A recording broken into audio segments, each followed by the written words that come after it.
Olá, meu querido irmão, que a graça e a paz do nosso Senhor Jesus Cristo possa invadir o seu coração.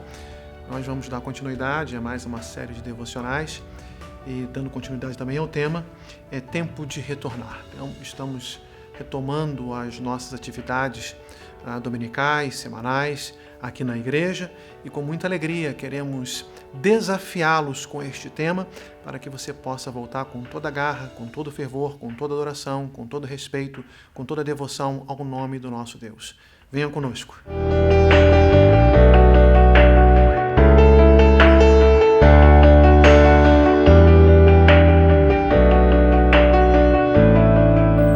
Muito bem, querido, eu queria que você lesse comigo, por gentileza, no Evangelho de Mateus, capítulo 5, versículo 8, quando o autor diz assim: bem-aventurados puros de coração, pois verão a Deus. Nós estamos aqui, neste momento, falando das bem-aventuranças, Sermão do Monte. É um sermão que nós precisamos, sobretudo nesta passagem, parar, pensar e procurar fazer o autoexame.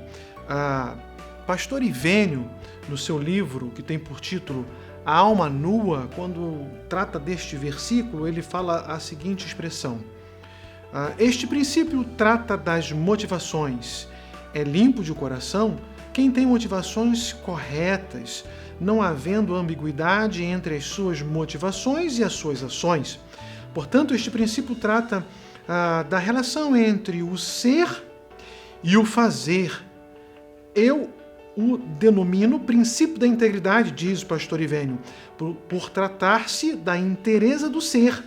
Uma pessoa íntegra ou inteira é uma pessoa sem divisões internas, é uma pessoa que não tem ambiguidades. Ela é sempre a mesma pessoa, pois não vive diferentes papéis. Quando nós procuramos essa palavra puro lá no original, que tem por expressão casaróis, ela tinha pelo menos 4 significados. O primeiro significado dizia então daquela roupa que estava suja, então o dono, a mãe, enfim, colocava para lavar e quando tirava, dizia-se que ela estava limpa. A outra forma de usar esta palavra no grego era quando se fazia a limpeza do trigo, né? Nos tempos antigos, você sabe, se pegava a peneira, jogava então o grão para o alto, o grão por ser mais pesado ele descia e o vento então vinha e separava a palha do trigo. Então dizia-se que aquele trigo ele estava limpo. Também dizia-se no exército ou nas forças armadas, quando aqueles soldados indisciplinados, que não queriam ir para a batalha, enfim, não queriam cumprir ordem, não queriam seguir a doutrina militar, eles eram retirados então das forças. Dizia-se então que aquela força, que aquele exército estava limpo.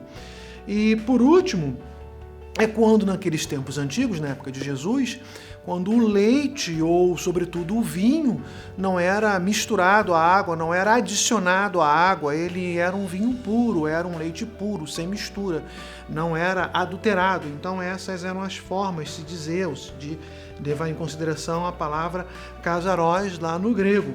Então pode-se dizer que numa livre interpretação, esse verso poderia ficar da seguinte forma: bem-aventurado é o homem cujas motivações são sempre íntegras e sem mescla de mal algum, porque este é o homem que verá a Deus.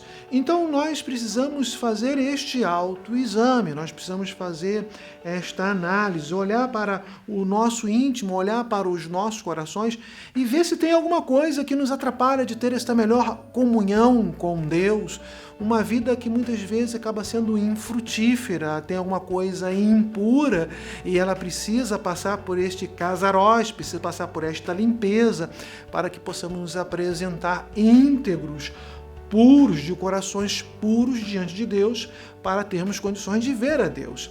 Dr. Martin Lloyd-Jones, em seu livro O Estudo do Sermão do Monte, ele diz a seguinte expressão: bem-aventurados puros não somente na superfície, mas no próprio âmago dos seus seres, na fonte de onde manam todas as suas atividades. essa verdade é tão profunda quanto isso. Ora, essa é a questão primordial. O Evangelho sempre enfatiza esse aspecto total. O Evangelho começa pelo coração.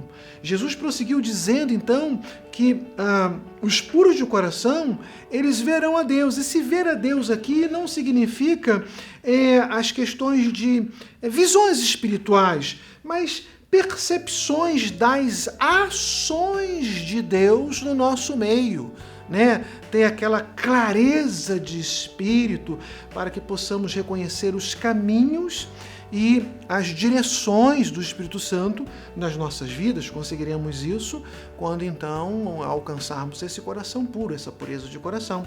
Então o que eu quero ressaltar com vocês ainda nesta devocional é o que eu aprendo, pelo menos 4 coisas eu aprendo com este pequeno versículo, né? Mateus 5:8, a primeira verdade.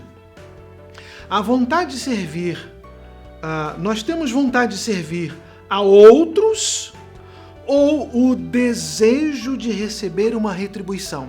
Por que eu estou fazendo essa indagação e as outras seguintes seguirão no mesmo sentido?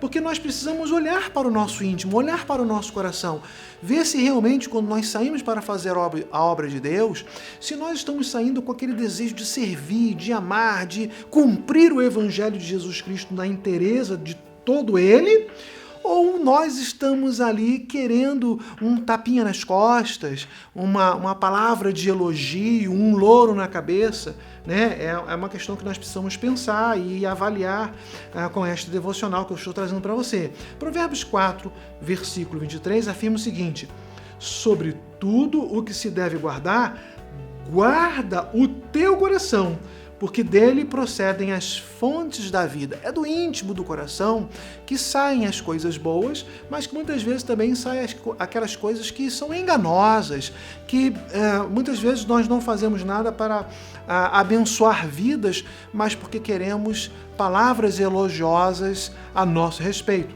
Precisamos tomar cuidado. Os limpos de coração, esses que verão a Deus. Segunda verdade, oferecemos nossos serviços desinteressadamente ou porque procuramos a melhor maneira de nos exibir? Essa indagação é o seguinte: nós somos vaidosos ou somos pessoas simples, puros, que queremos realmente ver a Deus e fazer a vontade de Deus? O texto que eu quero ler para você, para poder justificar isso daqui, é Marcos capítulo 7, de 21 a 23, quando o autor diz assim: pois do interior do coração dos homens vêm os maus pensamentos, as imoralidades sexuais, os roubos, os homicídios, os adultérios, as cobiças, as maldades, os enganos, a devassidão, a inveja, a calúnia, a arrogância, a insensatez, perdoe-me.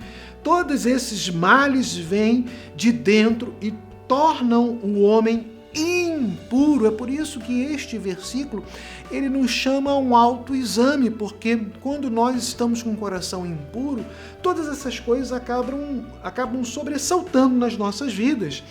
E não fazemos as coisas sem interesse, muito pelo contrário, temos interesses, queremos nos exibir, somos vaidosos, queremos que os nossos nomes estejam ali nos holofotes, né, à vista de todos, que sejamos então chamados lá no palco e vamos lá e todo mundo fica olhando para a gente, sendo o centro das atenções.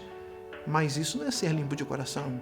É esse questionamento que eu quero fazer com você, ou é esta reflexão que eu quero conduzi-lo a você pensar sobre isso. A terceira verdade: trabalhamos na igreja por amor a Cristo ou para manter nossos prestígios?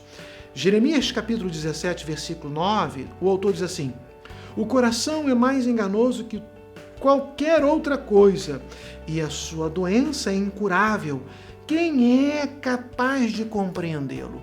E é verdade, se nós permitirmos que as impurezas do nosso coração venham então conduzir as nossas vidas, nós iremos fazer aquilo que desagrada o coração de Deus numa direção de impureza e não numa direção de pureza daquilo que agrada o coração de Deus. Então nós precisamos analisar os nossos corações. E por último, a última indagação é a seguinte: Reflexão.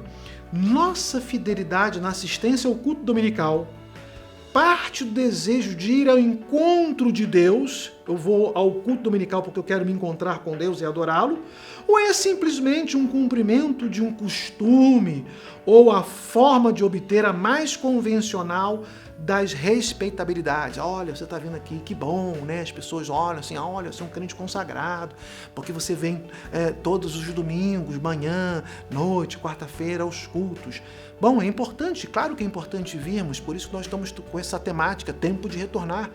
Mas nós precisamos, queridos irmãos, vir, porque o nosso encontro é com o Senhor Jesus Cristo. Nós estamos aqui para adorá-lo e não para cumprir um ritual, não para cumprir um rito religioso, mas para servir e bendizer o nome do nosso Senhor Jesus Cristo. E eu encerro então com a passagem de 1 Crônicas, capítulo 29, versículo 17, a parte A do versículo, quando Deus fala assim: e bem sei eu, Deus meu, que tu provas os corações e que da sinceridade te agradas.